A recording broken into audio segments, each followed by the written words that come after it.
welcome, and thank you, Vincent, for joining us actually on this summit series.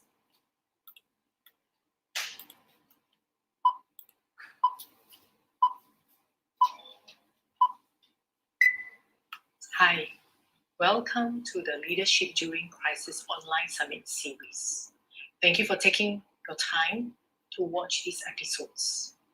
Please remember to subscribe at our YouTube channel. We will be releasing the episodes 3 times a week on Mondays, Wednesday, Friday at 2 p.m.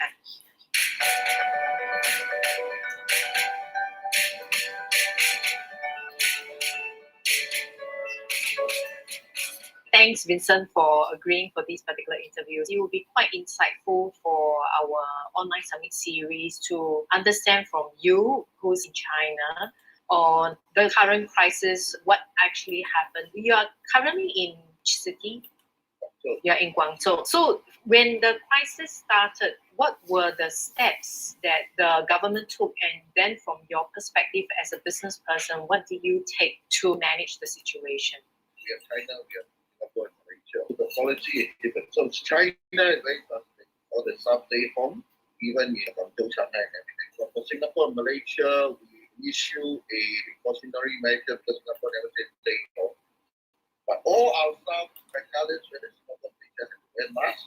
When they go out in the office, they will have to wear masks. And that's our internal policy. But China, in terms of compensation, we all decided that we'll defer all the management salary by 70% and all the staff will take a basic salary for at least 2 months. Until April, then we'll decide how to get back to the major thing that we do here in China. In Singapore, we also have the management defer payment by 50% since last month.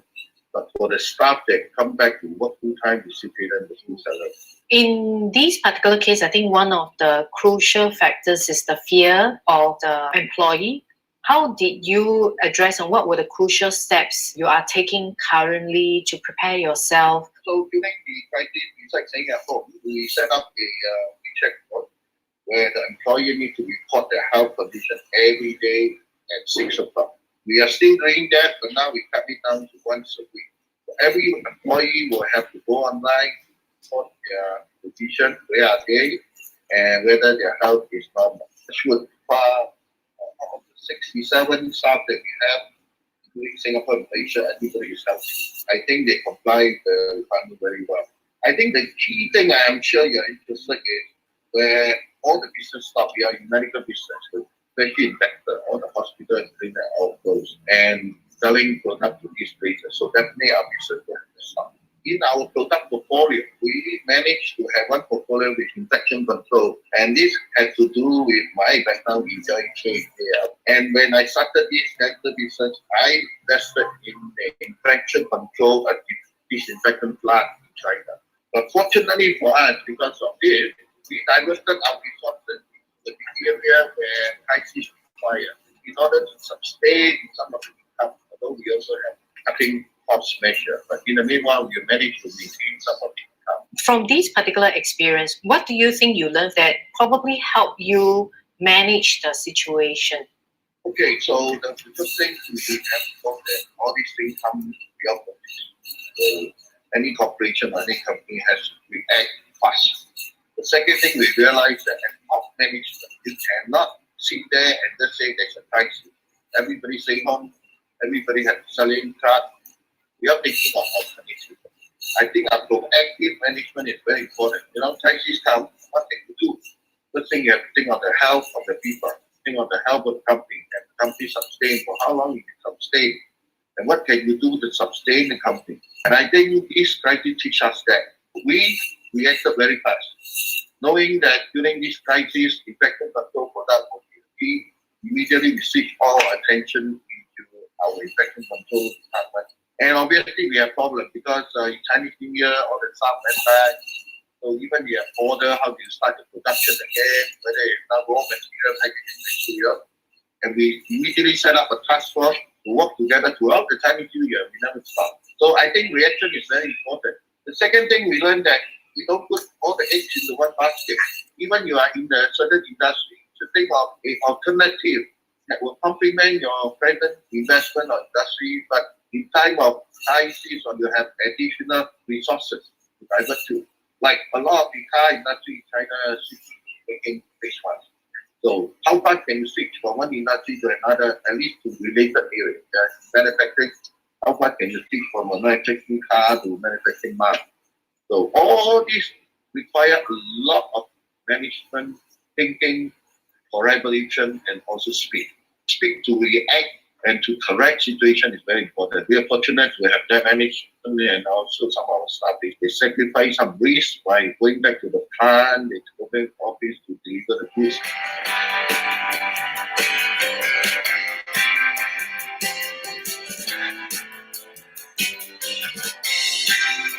Hi, Vincent. Hi, Janet. Hi. Great. They Can are you saying hear? they can hear you excellent right now. That's good. Great.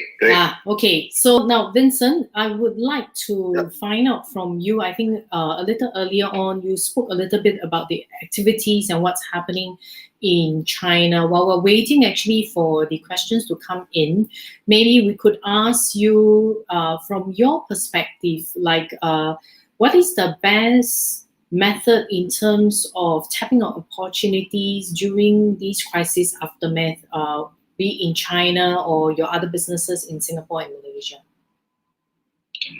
Well, a lot of people have mentioned if we can survive to this crisis, you already one up on other people. You know, everybody know this not only impacted us, it impacted a lot of huge organizations, even SIA and a lot of huge companies are facing a lot of issues. So our first priority is to ensure that we survive through this crisis. And fortunately, that in China it's recovering very fast. We hope that in Singapore, Malaysia, and the rest of Europe, which we are supposed to launch a product, will recover soon so that we can go in. The other thing is we have taken a lot of measures to contain costs. I think that's important because no matter what you do, your sales revenue will be affected. So cost containment is one. But in the meanwhile, when you're doing cost containment, salary, benefit, travels will be affected. And I think it's very, very important that you communicate well with your people to make them understand why are we taking all these measures to sustain costs. And in terms of salary, I think 98% of the staff understand and they have a lot of deferment. We have deferred a lot of the management salary to a later date where we believe that the company revenue and profit will recover and we will return them back as a bonus to them. But in the meanwhile, I think our first priority is to survive through the crisis. Right. Could you, I think you spoke a little bit about cost cutting, managing costs in terms of surviving through the crisis. Could you share a little bit more about what other things you are doing in terms of surviving the crisis and preparing your staff and your team members to thrive afterwards? Yes, first of all, our factory are most affected because without orders, without sales, our factory are most affected. So we defer a lot of the recruitment to expand the factory. In fact, we are expecting a new product to come in to our factory, but then those have been delayed. So we have delayed the recruitment of staff. And on the sales and marketing side, it's very obvious. In medical business, we used to have a lot of exhibition. So all the offline, all the normal exhibition have been cancelled. So it's very fortunate we are not participating anymore, or most of the exhibition are being postponed. And we're doing a lot of online program. Like I told you, Janet, this last 3 weeks ago, we did a very successful online forum where we attracted 400,000 people. Wow. So I think this whole online program will become very popular, and we are planning to do a series of this online forum to sustain and maintain our company image and the product exposure, since that we cannot participate in exhibition anymore. And on the other hand, I think in our kind of business, we are a cross-Asia business. A lot of traveling has been cut. Not that we want to, but because the airline are not operating. So that's too bad for them. So we have cut almost 80% of all travel. Most of the meetings and interaction are all online. So I think that's some of the things that we have been doing. But one thing I would just want to be very sure that this is a time where you really have to find a way to maintain your core staff, the people that you believe will be useful to you now and for the future. And it is also a good time to really look through the organization and to see which are the surplus and which are those that you believe would not be able to continue with you for long term. I think it's a good time to relook at that and to make yourself trim and strong to weather through the crisis. Right. We have thank you, Vincent. I'll be quite interested to find out how you do the 400,000 online forum. But we have a question that came in. I can send you the video. Oh, great. I can send you the video. So it's a Singapore-China collaboration. So ASA is involved. It's an open forum. I can send you the link. You can, if you're interested, you can send to your group and they view. But it's pretty long one. It's about 2 hours, 2.5 hours forum. Okay. But a lot of speeches. A lot are in Mandarin. Right. I'm going to ask this question that came in from the stream from Dr. Philip Mary. What is the most important skill to survive COVID? That's the first question. The second question is, which special skill do Singaporean leaders have that can help in this crisis? Okay. Unfortunately, I'm not a doctor, so I don't have the antidotes or whatever. I'm talking on a business level. As I mentioned earlier, I think in the video, I think top management must be very on top of the situation. You have to react fast. You have to think fast. What can you do when the crisis began? I think in the video, I mentioned that we immediately think of what can we do to sustain the business with revenue. So we are fortunate that we have a second line of product that come in. I think the other important thing is you really have to communicate with your staff very well. I think everybody is so worried. So you have to make sure that you know where they are. That's why we set up the daily checking on the health of our people. I think that's important. You know, you look after your people, people look after the company. So we take health as the most important. We check on everyone. Everybody has to report in. And you have to explain to the staff that since we cannot work, what can we do? And the third thing that I think the other skill that the top management is, besides being able to react fast and communicate well, is that the top management will stay strong. You know, you have to stay strong because if you are shaken and you can't react and can't do anything, I think the company will collapse. So in terms of business then, I think you have to be very strong. You have to have a clear mind. And I think that applies to any crisis, you know. I mean, during a crisis, a lot of people will be so angry or so disturbed, they could not think. So I think maintaining a very clear mind will be very, very important. Right. Vincent, the other thing is, I think in China, in terms of technology versus the rest of the world, it's quite different. So when you were running this 400,000 live audience, what kind of platforms are popular actually in China that you utilize to reach out to the Chinese audience? Well, there's in China, there's a professional channel that we can use. Like in our normal meeting in the company, we use Tencent. Tencent can provide for 300 people online. But that forum that we use is related to the big intercom group. That forum is unlimited. You know, you can do hundreds of thousands. I can send you the video and you know the working party. So what we do is we engage them to do all the setup and we run all the program ourselves. We do all the speaker invitation and obviously there are a lot of rehearsal. That's like you do for this forum. A lot of rehearsal. But we ran very well. I send you the video, you will see. Great, great. Thanks.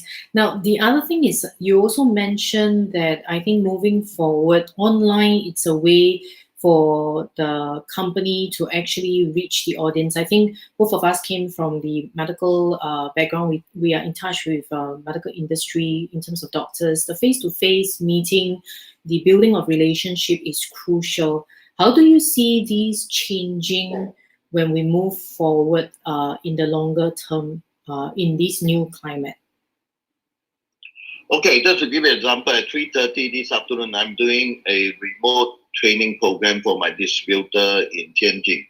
So we are using the Tencent online, and we are so used to it, so we can demonstrate the products and we can communicate effectively. In actual fact, the online program that we thought was much better. If I send you the video, we are able to stream live from our clinic to show live the demonstration of the scanning or the operation. I think in a face-to-face meeting, you may not be able to show that effectively. But because we are streaming online, we can stream direct from the clinic with patient on the chair.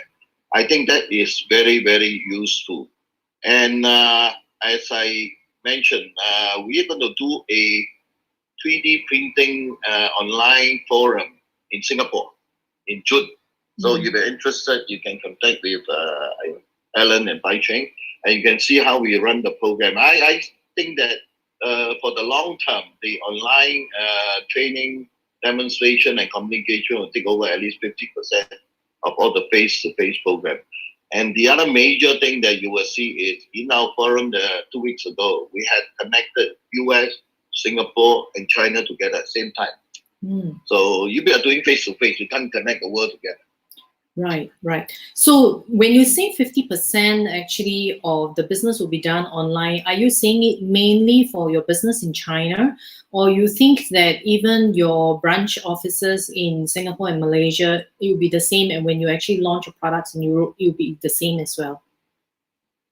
Yeah, I think for those that you need demonstration, you need live demonstration, especially from a clinical setting, I think that will be very, very useful because you can stream live from your clinic or the hospital to the doctors rather than you just do a kind of an on-clinical kind of demonstration. So I think that would be very, very useful. In fact, we have been using online meeting. We are the cross-border company. We have Asia set up, China set up. All our money meetings are all online nowadays. We don't need to travel, save a lot of money traveling. We only do one major gathering once a year. And just as a joke, just in case another pandemic arises, we don't get infected together. So you won't get infected online unless you got a virus online. I see, I see. So now, I think coming back to a little bit similar to what Dr. Philip Mary mentioned earlier. He says he's not a medical doctor. He's actually a doctor more from a PhD perspective, from a leadership. Now, in terms of skill sets, I think sometimes for your case, right, and in a lot of countries where most businesses may not necessarily be readily pivoting into the online portion, what are the 3 critical things that an organization needs to build in terms of their skill sets to be able to pivot, like you said, 50%, such that 50% of the business online, such that you're able to still continuously connect with your clients, even in crisis situations like this? Well, I think the mobile technology nowadays are very, very good, like what we are communicating now. So actually, you can set up meetings just like that without any major technology. Having the mobile phone and all this is very effective. And I find it very useful. Now, if I want to demonstrate something to you, I could demonstrate to you. And I could link a lot of our clients together. If you are doing face-to-face, you have to travel there and you probably can only be in one location at a time. You can only communicate to one person. So you can connect to 7 or 6 locations, you save time. And I think that saves a lot of cost and a lot of effectiveness. And the audience can share ideas, can share questions, they can all learn together. I think that's one of the major benefits. You can reach out to a lot more people together rather than you do one at a time face-to-face. Indirectly, you're actually saving costs. In future, I think that we don't need a lot of salesmen. maybe you need 10 salesmen to cover 100 clients. You know, in future with this, you probably don't need so many salesperson. So I think going to catch up. I've seen a lot of tuition school. They are closing down in China. Until now, the school just reopened in China on Monday, yesterday, 2 days ago. But a lot of tuition schools will not be able to open until the end of the year. So a lot of them close shop. But many of these went online. The good thing is I asked my friend who opened a tuition school is that you can see the parents are sitting next to the student. So actually you are coaching the parent as well as the student. So I think that's very useful. When you go to the school, only the student go to the school. But now the parent knows exactly what the teacher talked about. So I think there are a lot of added value. I can see that this whole trend will be, the online trend will be there. A lot of businesses are going online. And I think as a forward-looking enterprise, you should not miss out on this opportunity. So you also mentioned, I think, the part about you will not need as much salespeople in the longer term. Now, for people who are in a current position right now, that's actually frontline sales staff, what advice would you give them in order for them to upskill so that they can still stay either employed or is gainfully within the working environment and able to provide a living for themselves and their family? Well, I think that first of all, they must upgrade themselves to be able to handle this kind of skill, internet skill and connectivity and everything. And I think besides selling, the key thing is strategy. So the salesperson should improve on the thinking process a lot more. How are they going to improve the business, given the situation, and upgrade themselves a lot more? Because I am very sure now with the virtual kind of program and even supermarket, a lot of people are buying a lot more online. So what can you do with the salesperson in the supermarket? Well, obviously you have to upgrade yourself, to redeploy yourself, to gain other form of skill to go on. You have no choice. This world works for nobody. You're not being versatile and be able to move on to do other things. You may one day be abolished. You may not be useful anymore. So for salespeople, we have to brace for this. And obviously, whoever can take up better skill, more knowledge will win. But I think that knowledge in selling, ability to talk, demonstrate, and knowledge on the product whatsoever is still required. So it's not just putting on a computer, putting on the internet, you will win. You still require a lot of skill, but then your skill set being displayed on a different level. Right. Thanks, Vincent. The other thing I would like to ask would be, you have been someone who was actually employed with a couple of MNCs for a period of time before you actually decided to start out on your own entrepreneurial journey. And I think with whatever that's happening right now, probably a lot may be losing their jobs and may be forced to start. Can you share the 3 tips on what would someone who has never been in business need to do in order for them to prepare themselves to at least have a higher chance of success in their entrepreneurship journey? Well, I think if you ask me, working for people is still the best way to start your life. Being an entrepreneur is not easy, a lot of challenges. But I think you say that you want to be an entrepreneur, you want to start up, the few things you should know is, I always had a policy, whether I do investment or when I start up, the first thing, you don't do something that you're not familiar. So I've been in the medical industry for so many years, so I'm continuing my skill base, I'm continuing my contact, I'm continuing with all those that I'm familiar with. I think that's very important. Don't do anything that you do not know, you're not familiar. So I'm not starting out a restaurant. I don't know how to cook, and I hate cooking. So do something that you're familiar.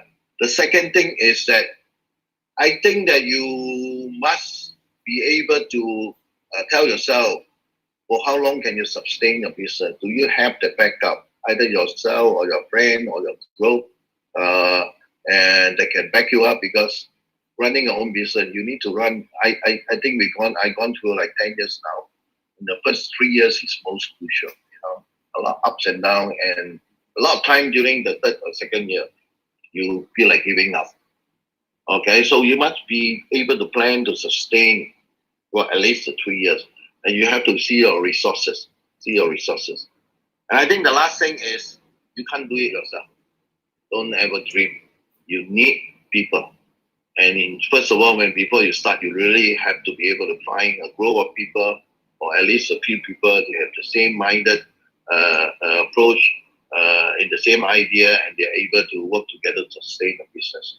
So do something that you're familiar, plan ahead, see whether you can sustain at least for the first 3 years, and find like-minded people together. You can't do it yourself. It's very, very difficult. Great. Thanks, Vincent. I'm going to share a little bit of information on how they can contact you. So I'll hide you for a little while and I'll bring you back on a little later. Okay. Thank you. All right. So here, basically, we have the website, which is the Effective Asian Leadership website with the Leadership During Crisis page itself. So from here, you can actually see like the various different episodes, and you can scroll down. And when you scroll down, you see Vincent's episode today. Click on the watch video, and you will be able to see the episode, which actually was recorded earlier on without the live Q&A. So after today's episode on YouTube, I'll be editing it. And I'll put it up on this web page. And on this page, you can read more about Vincent's background, that he's actually from the medical industry and then the dental industry, like he mentioned a little earlier, and how he started DAA China, as well as his partnership with Accelerate, subsidiary of A-Star in Singapore. So there's this website, daa-asia.com.cn. That's where you can see probably his information, and I think some of the talks that he mentioned a little earlier. So let me just go back to Vincent. Hi. So Yeah. Yeah. You back? Yeah. Yeah, good. Okay, we're back. I'm going to send you the link for the forum there. Okay. So once we have the link from Vincent on the forum, I will be posting it actually on the Effective Asian Leadership website on his page, so that if you are interested, you can actually view more about the video, as well as how it was streamed to 400,000 people. So we have a comment from Dr. Philip Mary here that says it's a great session, and thank you, Vincent, for your hands-on experience and innovative style from your in-depth. So he learned quite a bit. So thank you so much, Vincent, for your time and sharing with us on this platform. I think in terms of the internet connection, it was a little bit unstable. So Vincent got off, but I would like to thank all of you for taking your time to be with us today. And I'll see you Friday. On Friday itself, we will have Mr. Danish Khalil from Pakistan. He'll be sharing more about his experience on e-commerce and Amazon. So thank you, everyone. And I catch up with you again on Friday, same time on the 15th of May at 1:50 p.m.